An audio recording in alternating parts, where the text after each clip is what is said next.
कृष्णाय वासुदेवाय हरये परमात्मने प्रणतः क्लेशनाशाय गोविंदाय नमो नमः। सच्चिदानंदरूपाय विश्वोत्पत्त्यादिहेतवे तापत्रय विनाशाय श्री कृष्णाय वयं नमः। भक्तजनों, बंधुओं, माताओं, बहनों, आप सभी को सादर जय श्री कृष्ण। हमारे YouTube चैनल में आप सभी का बहुत बहुत स्वागत है। आज हम आपको निर्जला एकादशी के विषय में बताने जा रहे हैं। निर्जला एकादशी तिथि कब से कब तक रहेगी तथा आपको 1 जून को यानी दशमी के दिन कौन कौन से नियम पालन करना है तथा एकादशी के दिन पूरे दिन किस प्रकार आपको नियम पालन करना है, किस प्रकार आपको पूजन करना है तथा किस प्रकार और कौन से मंत्रों का आपको जाप करना है तथा द्वादशी के दिन व्रत का पारणा आपको किस प्रकार करना चाहिए और कौन कौन सी वस्तु का सेवन करना है, खाद्य पदार्थ में, भोजन में, फलाहार में आपको कौन कौन सी वस्तुओं का विशेष रूप से उपयोग करना है, यह सब कुछ हम आपको बताएंगे। जो निर्जला व्रत नहीं कर सकते हैं उनके लिए क्या विधान है तथा अन्य सभी लोगों के लिए, घर परिवार के लोगों को इस निर्जला एकादशी में क्या क्या नियम पालन करना आवश्यक है, यह सब कुछ हम आपको इस वीडियो में बताएंगे तथा यह भी बताएंगे कि निर्जला एकादशी की पूजा आपको कैसे करनी है, किस विधान से आपको पूजन करनी है तथा हवन कैसे करना है। यदि आप व्रत का उद्यापन करना चाहते हैं तो वह आपको कैसे करना है, यह सब कुछ हम आपको इस वीडियो में बताने वाले हैं। तो हमारे इस वीडियो को अंत तक जरूर देखिएगा, जैसे आपको निर्जला एकादशी के बारे में संपूर्ण जानकारी मिल सकेगी। एक एक बिंदुओं को हम अच्छी तरह से आपको समझाने का इसमें प्रयास कर रहे हैं। ज्येष्ठ माह के शुक्ल पक्ष की जो एकादशी होती है उसे निर्जला एकादशी या भीमसेनी एकादशी के रूप में मनाया जाता है और इस एकादशी का सबसे अधिक महत्व है। पूरे वर्ष में 24 एकादशी होती है और जिस साल अधिक मास आता है उस साल 26 एकादशी आती है।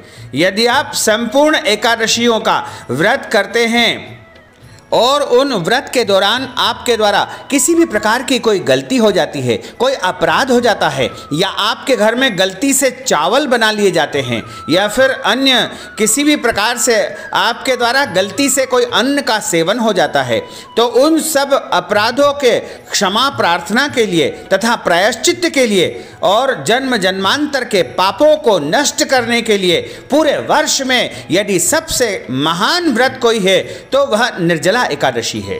और निर्जला एकादशी का व्रत करने से संपूर्ण एकादशियों का फल प्राप्त हो जाता है। एकादशी के महत्व के बारे में भगवान नारायण ने स्वयं बताया है कि जो मनुष्य एकादशी का व्रत करता है उसके जन्म जन्मांतर के पाप नष्ट हो जाते हैं। जब मनुष्य के पाप नष्ट हो जाते हैं तब उसका पुण्य का उदय होता है और पुण्य का उदय होगा तभी उसे जीवन में सुख, शांति और समृद्धि मिल पाएगी। क्योंकि कई बार हम देखते हैं कि मनुष्य मेहनत तो बहुत करते हैं, परिश्रम करते हैं और उनको परिणाम उसके अनुरूप नहीं मिल पाते हैं, जीवन में उन्नति नहीं कर पाते हैं, प्रगति नहीं कर पाते हैं। इस कारण बहुत परेशान रहते हैं, घर में कलह होता है और कई प्रकार की समस्याओं का सामना व्यक्तियों को करना पड़ता है। उसका एकमात्र कारण होता है कि आपके पूर्व जन्म के कर्म जो है खराब है या आपके पाप दोष इतने हैं कि वह आपकी छोटी मोटी पूजा पाठ से समाप्त नहीं हो पा रहे हैं। तो भगवान नारायण ने स्वयं कहा है कि जो एकादशी का व्रत करता है उसके जन्म जन्मांतर के पाप नष्ट हो जाते हैं। लेकिन पूरे वर्ष की एकादशी का व्रत करना संभव नहीं हो पाता है, इसलिए ज्येष्ठ माह के शुक्ल पक्ष की जो एकादशी है जिसे निर्जला एकादशी कहा जाता है उसका व्रत करने से जन्म जन्मांतर के पाप नष्ट हो जाते हैं। और इस एकादशी का व्रत सबसे पहले ब्रह्मा जी की आज्ञा से नारद जी ने किया था और नारद जी ने ब्रह्मा जी से पूछा था कि मैं प्रभु नारायण के दर्शन करना चाहता हूँ, तो मुझे कोई ऐसा व्रत बताइए जिससे नारायण के दर्शन मुझे प्राप्त हो जाए। तो जब नारद जी जन्म लिए हुए थे और उनके पहले यानी इस एकादशी से पहले उनको कभी भी नारायण के साक्षात्कार यानी दर्शन नहीं हुए थे। ब्रह्मा जी की आज्ञा के अनुसार सबसे पहले निर्जला एकादशी का व्रत नारद जी के द्वारा किया गया था और नारद जी ने इस व्रत का विधि विधान से पालन किया, उसके पश्चात उनको चारों तरफ नारायण नारायण के ही दर्शन हुए। और उसके बाद महाभारत काल का एक प्रसंग आता है जिसमें युधिष्ठिर ने सबसे पहले भगवान कृष्ण से पूछा कि हे प्रभु, मुझे आप निर्जला एकादशी के बारे में बताइए। भगवान ने कहा कि वेदव्यास जी इसके बारे में अच्छी प्रकार से वर्णन कर पाएंगे, क्योंकि वो 18 पुराणों, 6 शास्त्रों, 4 वेदों के ज्ञाता है, रचयिता है, और उनसे अच्छा इस एकादशी के बारे में कोई और नहीं बता पाएगा। वेदव्यास जी ने 5 पांडवों को बुला करके यह उपदेश दिया और बताया कि एकादशी का व्रत मानव मात्र को करना चाहिए, और पूरे वर्ष की एकादशी का व्रत जो करता है उसे परम पुण्य की प्राप्ति होती है, और इस संसार में धर्म, अर्थ, काम और मृत्यु के पश्चात उसे स्वर्गलोक यानी मोक्ष की प्राप्ति होती है। 5 पांडवों को जब कहा तो भीमसेन बोले कि हे महर्षि, मैं आपकी बात से सहमत हूँ, लेकिन मैं भूखा नहीं रह सकता हूँ। मेरे पेट की जठराग्नि इतनी तीव्र है कि मैं किसी भी प्रकार से भूख सहन नहीं कर पाता हूँ। इसलिए कृपा करके मुझे कोई ऐसा व्रत बताइए कि केवल एक व्रत करने से ही मेरा जन्म सफल हो जाए और मुझे स्वर्गलोक या वैकुंठ लोक की प्राप्ति हो जाए। महर्षि वेदव्यास ने कहा कि तुम पूरे वर्ष की एकादशी यदि नहीं कर सकते हो तो केवल और केवल ज्येष्ठ माह के शुक्ल पक्ष की निर्जला एकादशी का व्रत भी कर लोगे तो भी तुमको परम पुण्यों की प्राप्ति होगी तथा उस व्रत के प्रभाव से स्वर्ग लोक और वैकुंठ लोक तुम्हें प्राप्त हो जाएगा। लेकिन इस व्रत को निर्जला निराहार एक दिन के लिए करना है और उसके बाद अगले दिन प्रातःकाल इस व्रत का पारणा करना है। द्वादशी के दिन ब्राह्मण को जल, कलश, अन्नदान, वस्त्रदान आदि दे करके इस व्रत का पारणा करना है। सारा विधि विधान जान करके भीमसेन ने इस एकादशी का व्रत किया था, जिसके कारण इस एकादशी का नाम भीमसेनी एकादशी प्रख्यात हुआ। इसीलिए इस एकादशी को सबसे बड़ी एकादशी माना जाता है। तो सबसे पहला जो इसमें विषय है कि एकादशी का जो व्रत है तुलसी पत्र के बिना अधूरा माना जाता है। इसलिए इस व्रत में तुलसी पत्र का उपयोग करना अत्यंत आवश्यक होगा, क्योंकि एकादशी तिथि के दिन तुलसी पत्र नहीं तोड़ना चाहिए। इसलिए तुलसी पत्र एक दिन पहले ही आप तोड़ करके रख ले। तुलसी पत्र कभी भी बासी नहीं होते हैं। सूखे या चढ़ाए हुए तुलसी पत्र को भी आप बार बार धो करके उपयोग कर सकते हैं, उसमें कोई दोष नहीं है। तो तुलसी पत्र आप एक दिन पहले ही तैयार कर ले और उसके बाद 10वीं से इस व्रत का पालन शुरू हो जाएगा। 10वीं तिथि यानी 1 जून सोमवार से ही इस व्रत का पालन शुरू हो जाएगा। हालांकि जो एकादशी तिथि है वो 1 जून को 2:58 दोपहर में प्रारंभ हो जाएगी, जो कि 2 जून को दोपहर 12:04 तक रहेगी। हालांकि एकादशी का जो व्रत है वो 2 जून को ही करना है, क्योंकि 1 जून को जो एकादशी तिथि है वो 10वीं से युक्त है। कभी भी 10वीं से युक्त एकादशी तिथि का व्रत नहीं करना चाहिए, वह पुण्य फलदायी नहीं होती है। इसलिए हमेशा ध्यान रखना चाहिए कि द्वादशी युक्त एकादशी का ही व्रत करना चाहिए। द्वादशी युक्त एकादशी तिथि 2 जून को ही है, इसलिए सभी को 2 जून के दिन निर्जला एकादशी का व्रत करना चाहिए। 1 जून के दिन एकादशी का व्रत का जो पालन है वह इस प्रकार आपको करना चाहिए। जो व्रत करने वाला व्यक्ति है उसे 1 जून के दिन लहसुन, प्याज और चावल इन तीनों चीज़ों का त्याग करना चाहिए, यानी भोजन में इन तीनों चीज़ों को छोड़ देना चाहिए। प्रयास करना चाहिए कि एक समय ही भोजन करा जाए। 10वीं को एक समय भोजन करे, लेकिन उसमें लहसुन, प्याज और चावल का त्याग करना चाहिए। उस दिन आप अन्य वस्तुएं भोजन में ग्रहण कर सकते हैं, जैसे आप उस दिन चाहें तो खीर पूड़ी भी खा सकते हैं, या फिर दाल बाटी खा सकते हैं, या अन्य कोई भी शुद्ध और सात्विक भोजन उस दिन आपको ग्रहण करना चाहिए। तथा 10वीं के दिन भी जो विवाहित दंपति होते हैं, पति पत्नी होते हैं, उनको ब्रह्मचर्य व्रत का पालन करना होगा, यानी पति पत्नी को एक दूसरे से दूरी बना करके रखना चाहिए। उस दिन पूरा दिन सात्विकता से आप व्यतीत करें और एकादशी तिथि के दिन इस व्रत का प्रारंभ होगा। अब बात यह आती है कि इस व्रत का जो नियम है वो निर्जला और निराहार है। इस व्रत का नाम ही निर्जला एकादशी है। तो निर्जला एकादशी करने का सर्वोत्तम महत्व इसमें बताया गया है। अब सभी लोग तो निर्जला एकादशी नहीं कर सकते हैं, इसलिए जो निर्जला एकादशी कर सकते हैं उनके लिए तो अति उत्तम है, और जो नहीं कर सकते हैं उनके लिए इस व्रत में यह विधान है कि वो फलाहार करके भी इस व्रत को कर सकते हैं। फलाहार में जैसे आलू की वस्तुएं या दूध से बनी वस्तुएं या फिर अन्य फलाहारी वस्तुओं का उपयोग करके एक समय नमक खा करके इस व्रत का पालन आप कर सकते हैं। फल संबंधी वस्तुएं भी आप दिन में 2-3 बार ग्रहण कर सकते हैं, उसमें कोई दोष नहीं है। तो फलाहार करके भी इस व्रत का पालन किया जा सकता है, इसमें कोई संशय नहीं है, कोई दोष नहीं है। उनको भी वही पुण्य फल प्राप्त होगा।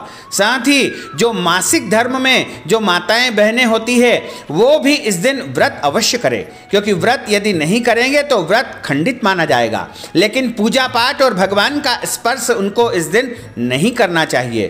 तथा बुजुर्ग और रोगी और बच्चों के लिए कोई निर्जला या निराहार का नियम नहीं है। वो यदि एकादशी का व्रत करना चाहते हैं तो फलाहार करके इस व्रत का पालन कर सकते हैं। और जो व्यक्ति भूखे नहीं रह सकते हैं, किसी कारण से निर्जला या निराहार नहीं कर सकते हैं, वो फलाहार करके भी इस व्रत का पालन करेंगे तो उनके लिए अति उत्तम रहेगा। साथ ही इस दिन ध्यान रखना है कि किसी भी स्थिति में चावल नहीं खाना चाहिए तथा घर में चावल भी नहीं बनना चाहिए।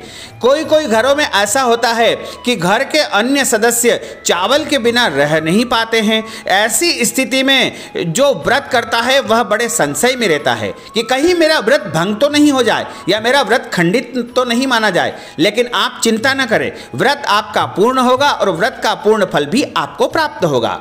जो लोग चावल खाते हैं उनको चावल खाने का दोष अवश्य लगेगा, इसलिए चावल खाने का जो दोष लगता है उसके निमित्त किसी भी मंदिर में या ब्राह्मण को चावल का दान एकादशी के दिन कर देना चाहिए, जिससे वह दोष समाप्त हो जाता है। और जो लोग एकादशी का व्रत करेंगे यानी निर्जला एकादशी का व्रत करेंगे, उन्हें सबसे पहले सूर्योदय से पहले उठना होगा। यानी 2 जून को जब एकादशी का व्रत प्रारंभ होगा तो सूर्योदय उस दिन लगभग सभी जगह थोड़ा बहुत इधर उधर समय हो सकता है, लेकिन जो समय है लगभग 5:38 सूर्योदय का टाइम है।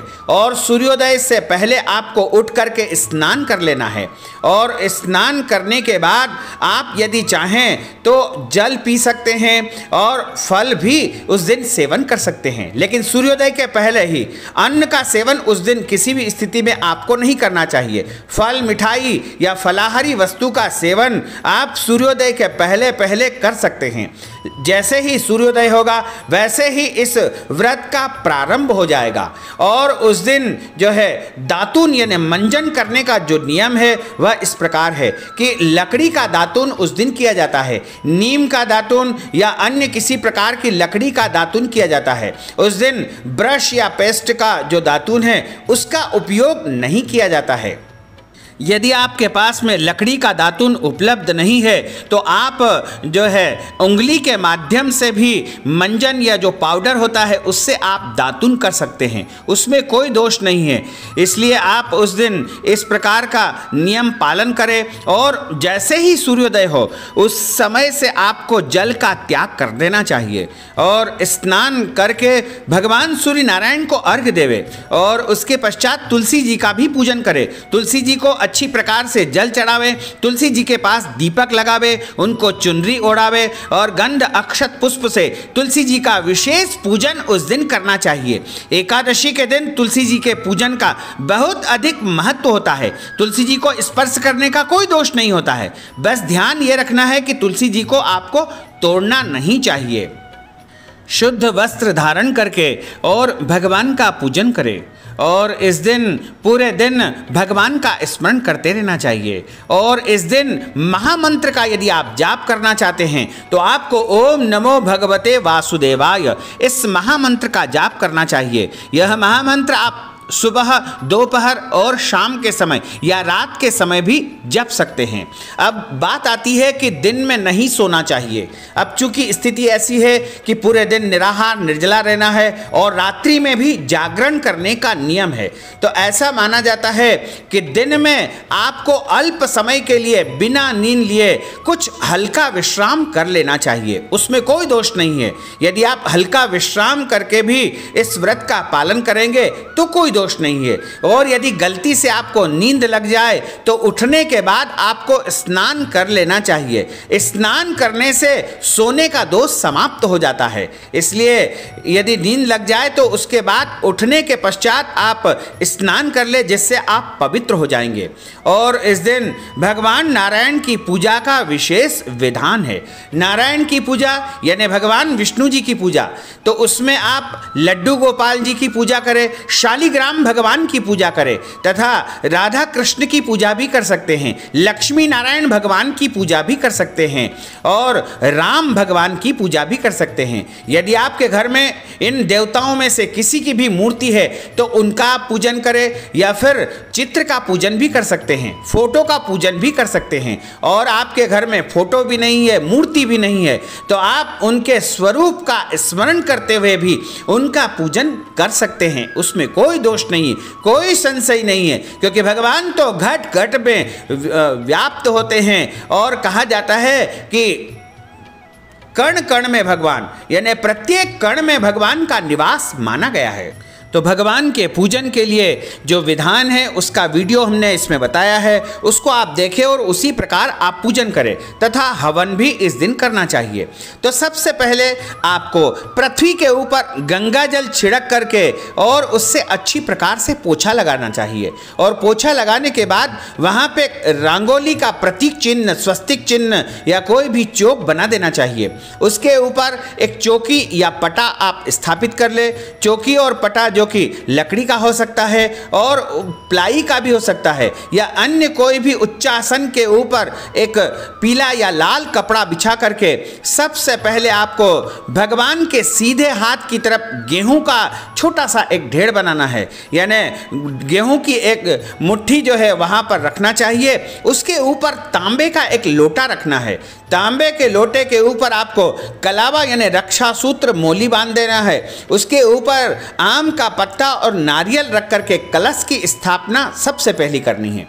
और उसके बाद आपको भगवान का चित्र यदि आपके पास में है, जैसे लक्ष्मी नारायण भगवान, विष्णु भगवान, सत्यनारायण भगवान या फिर राम भगवान या शालिग्राम जी और लड्डू गोपाल जी, कृष्ण भगवान, और इनमें से कोई भी देवता या सभी देवता जो भी आपके यहाँ है उनकी स्थापना करें। शंख और घंटी भी वहाँ पर रख दीजिए। यदि उपलब्ध नहीं है शंख घंटी तो कोई बात नहीं है, तो आप इनकी स्थापना करें। उसके बाद इनको जल से स्नान कराएं, यानी सभी देवताओं को जल से स्नान कराना चाहिए। अब बात आती है कि भगवान विष्णु जी को जल से यानी गंगा जल से स्नान नहीं कराया जाता है, क्योंकि गंगा जी उनके चरणों से निकली है। इसलिए भगवान विष्णु जी को, कृष्ण भगवान को यमुना जल से स्नान कराया जाता है। और गंगा जल से अन्य सभी देवताओं को आप स्नान कराएं, और इनको अलग से आप यमुना जल या यमुना जल उपलब्ध नहीं है तो सादे जल से भी आप स्नान करा सकते हैं।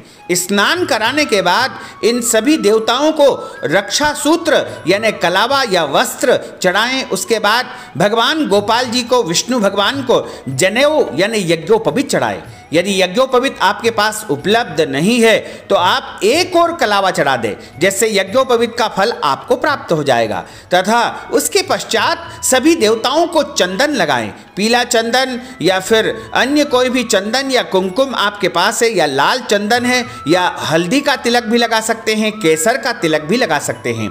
और उसके पश्चात पुष्प चढ़ाएं। पुष्प का अर्थ होता है फूल, फूल माला या खुले फूल, आप इनको अच्छी प्रकार से चढ़ाएं। और तुलसी पत्र चढ़ाएं। यदि आप गणेश जी का पूजन करते हैं तो गणेश जी को तुलसी पत्र नहीं चढ़ाए जाते हैं। साथ ही भगवान विष्णु जी को अक्षत नहीं चढ़ाए जाते हैं। अक्षत का मतलब होता है चावल, यानी अक्षत या चावल का प्रयोग इस दिन वैसे पूजा में नहीं किया जाता है।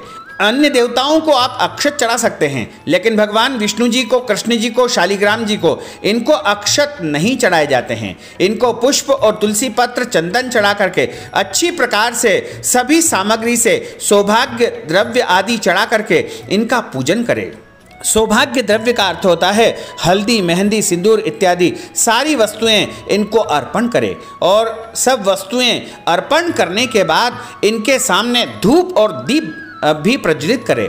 धूप दीप दिखाएं, और धूप दीप दिखाने के बाद में हाथ धो लें। हाथ धो लेने के बाद में इनके सामने नैवेद्यम रखें। नैवेद्य के रूप में आप फलाहारी वस्तुओं का नैवेद्यम इनको लगाएं। जल का नैवेद्यम भी इनके सामने रखना चाहिए। पंचामृत, जो कि दूध, दही, शहद, शक्कर और घी, इनसे मिश्रित जो पंचामृत बनता है उसे पंचामृत कहा जाता है। पंचामृत में गंगा जल नहीं डालना चाहिए, अन्यथा भगवान विष्णु उसको ग्रहण नहीं करेंगे। पंचामृत में होता है दूध, दही, शहद, शक्कर और घी। ये 5 चीज़ों से मिलकर के पंचामृत बन सकता है। इसमें पंचमेवा और केसर आप डाल सकते हैं। यदि आपके घर में यमुना जल है तो आप पंचामृत में यमुना जल डाल सकते हैं, उसे भगवान नारायण स्वीकार करेंगे।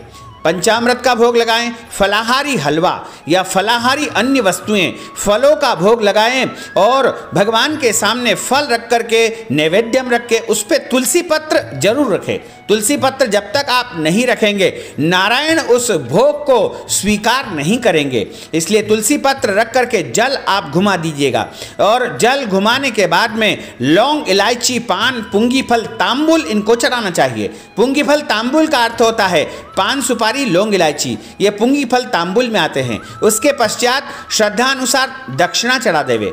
दक्षिणा के रूप में कुछ भी सिक्का, रुपये, पैसे इत्यादि आप चढ़ा देवे, और उसके पश्चात माता लक्ष्मी के निमित्त साड़ी और सौभाग्य वस्तुएं भी अर्पण करना चाहिए। और इनमें टीकी, मेहंदी, चूड़ी, साड़ी, बिछिया, पायल, जो भी आपकी श्रद्धा है उस प्रकार यदि नहीं उपलब्ध है तो उसके निमित्त पुष्प आप चढ़ा दें।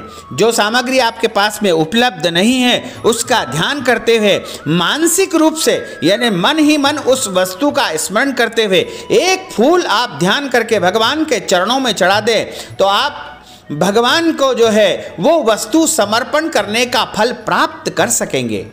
मानसिक पूजा का हमारे धर्म ग्रंथों में भी विधान है।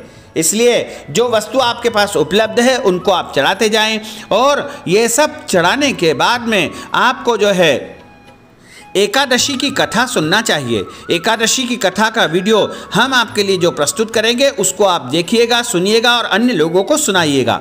उसके बाद आपको हवन करना चाहिए। हवन में 5 आहुति घी की, जिस प्रकार हम वीडियो में आपको दिखा रहे हैं उसी प्रकार 5 आहुति घी की दीजिएगा, और उसके बाद कम से कम 11 आहुति आपको हवन सामग्री से देना चाहिए। और इसमें पूजन के समय और हवन के समय केवल और केवल एक महामंत्र है जिसको आपको जाप करते हुए पूजन करना है, यानी सभी सामग्री उस मंत्र से अर्पित करना है और उसी मंत्र से आपको हवन करना चाहिए। वो महामंत्र है ओम नमो भगवते वासुदेवाय, ओम नमो भगवते वासुदेवाय, ओम नमो भगवते वासुदेवाय।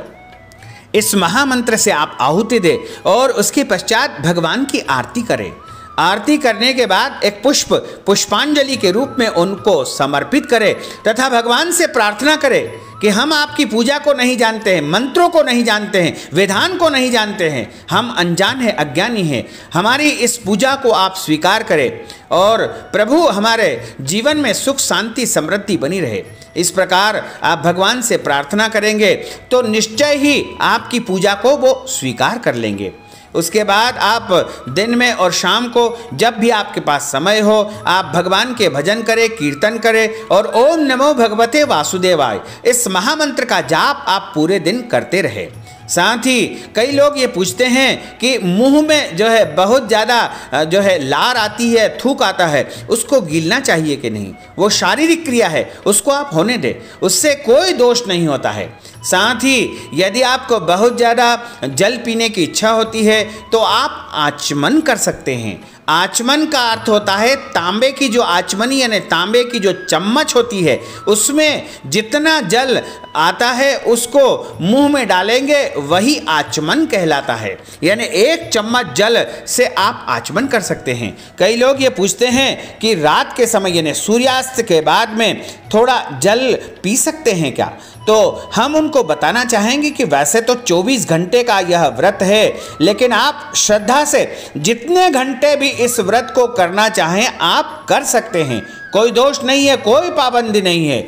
भगवान तो जो है भाव के भूखे हैं, श्रद्धा के भूखे हैं। आप जितना भाव से उनको भजेंगे, याद करेंगे, व्रत करेंगे, उतना वो आपको जो है आशीर्वाद प्रदान करेंगे। तो आप जितने घंटे इसको निर्जला निराहार रखना चाहें रख सकते हैं। और रात्रि में जागरण करने का भी अनिवार्य जो है होता है, लेकिन आप जितना समय जाग सकें कोशिश करिएगा कि आप पूरी रात जाग सकें।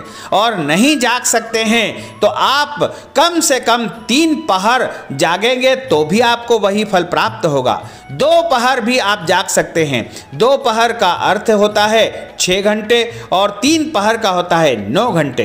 तो कुल 12 घंटे के 4 प्रहर होते हैं। तो आप टोटल 12 घंटे यदि नहीं जाग सकते हैं तो 9 घंटे भी जाग सकते हैं तो जागे, 6 घंटे भी जाग सकते हैं तो जागे, 3 घंटे भी जाग सकते हैं तो जागे। जितना समय जितना शरीर आपका साथ देता है, क्योंकि शरीर की रक्षा करना हमारा परम कर्तव्य है, परम धर्म है। इसलिए आप शरीर की रक्षा करते हुए इस व्रत का पूरी निष्ठा, श्रद्धा, आस्था तथा विश्वास के साथ पालन करेंगे तो निश्चय ही इसका उत्तम फल आपको प्राप्त होगा। अब इस व्रत का जो पारणा करना है वो 3 जून को सुबह करना है। 3 जून को सुबह 5:38 पर एकादशी तिथि के व्रत का पारणा आपको करना चाहिए। सबसे पहले आपको स्नान करना है। स्नान करने के बाद स्वच्छ वस्त्र धारण करके सूर्य भगवान को जल देकर के अपना नित्य कर्म पूजन पाठ आपको संपन्न करना है। उसके बाद व्रत का पारणा करने के लिए एक मिट्टी के कलश का दान करना चाहिए। यानी आपको यदि कलश का दान करना है तो मिट्टी का कलश इसमें सर्वोत्तम माना गया है। इसलिए सर्वोत्तम है कि मिट्टी सबसे पवित्र होती है। वैसे तो आप धातुओं का कलश भी दान कर सकते हैं, कोई दोष नहीं, लेकिन मिट्टी सबसे पवित्र मानी जाती है। और मिट्टी के कलश में जो हम जल भरेंगे वो शीतल रहेगा। और इस ज्येष्ठ महीने में सबसे अधिक गर्मी पड़ती है और शीतल जल का दान करने का सबसे अधिक विधान है। तो मिट्टी का कलश आप ले आइए और उसके कंठ से एक मोली यानी रक्षा सूत्र आप बांध दीजिए। उसके ऊपर एक स्वस्तिक बना दीजिए और उसके ऊपर एक कपड़ा बांध दीजिए। कपड़ा लाल, पीला या सफ़ेद कोई भी कलर का चलेगा। उसके ऊपर आप एक फल रख दीजिए और उस कलश को भगवान को समर्पण करने के बाद में ब्राह्मण को दान कर दे, मंदिर में दान कर दे। किसी गरीब या जरूरतमंद व्यक्ति को भी आप वह कलश दान कर सकते हैं। इस कलश के साथ में आप अन्न दान कर सकते हैं, वस्त्र दान कर सकते हैं, गौ दान कर सकते हैं और जो भी दान आप चाहें, स्वर्ण दान कर सकते हैं। कोई भी दान आप करें तो आपको परम पुण्य की प्राप्ति होगी। वैसे तो एकादशी तिथि के दिन भी दान करने का वही पुण्य फल प्राप्त होता है, लेकिन द्वादशी के दिन व्रत का पारणा करने से पहले ये सारी वस्तुओं का दान अनिवार्य रूप से करना चाहिए। इसी के साथ में आटा, दाल, चावल ये भी वस्तुओं का दान आपको करना चाहिए। और एकादशी व्रत का पारणा आप वैसे तो जल और तुलसी पत्र से करें तो अति उत्तम रहेगा, या मिश्री से भी कर सकते हैं या फलाहारी वस्तुओं से भी आप कर सकते हैं। व्रत का पारणा का जो सर्वोत्तम समय रहेगा वो रहेगा 3 जून को सुबह 5:38 से लेकर के सुबह 9:04 के पहले पहले आपको व्रत का पारणा करना चाहिए। चूँकि 3 जून को प्रदोष व्रत भी रहेगा। यदि जो प्रदोष का व्रत करते हैं तो उनको उस दिन भोजन ग्रहण नहीं करना चाहिए। जल, तुलसी पत्र और मिश्री के माध्यम से व्रत का पारणा सुबह 9 बजे के पहले पहले कर लेना चाहिए और उसके बाद प्रदोष का व्रत भी उस दिन कर सकते हैं। और विशेष करके द्वादशी तिथि के दिन चावल का भोग अवश्य ही भगवान को लगाना चाहिए तथा भोजन में भी चावल का उपयोग करना ही चाहिए। चाहिए। कई लोग पूछते हैं कि द्वादशी को चावल खाना चाहिए या नहीं खाना चाहिए, तो हम आपको बता दें कि दशमी और एकादशी को चावल वर्जित माने गए हैं तथा द्वादशी तिथि के दिन चावल खाना महान पुण्यकारक माना गया है। तो व्रत खोलने के बाद चावल अनिवार्य रूप से खाना चाहिए।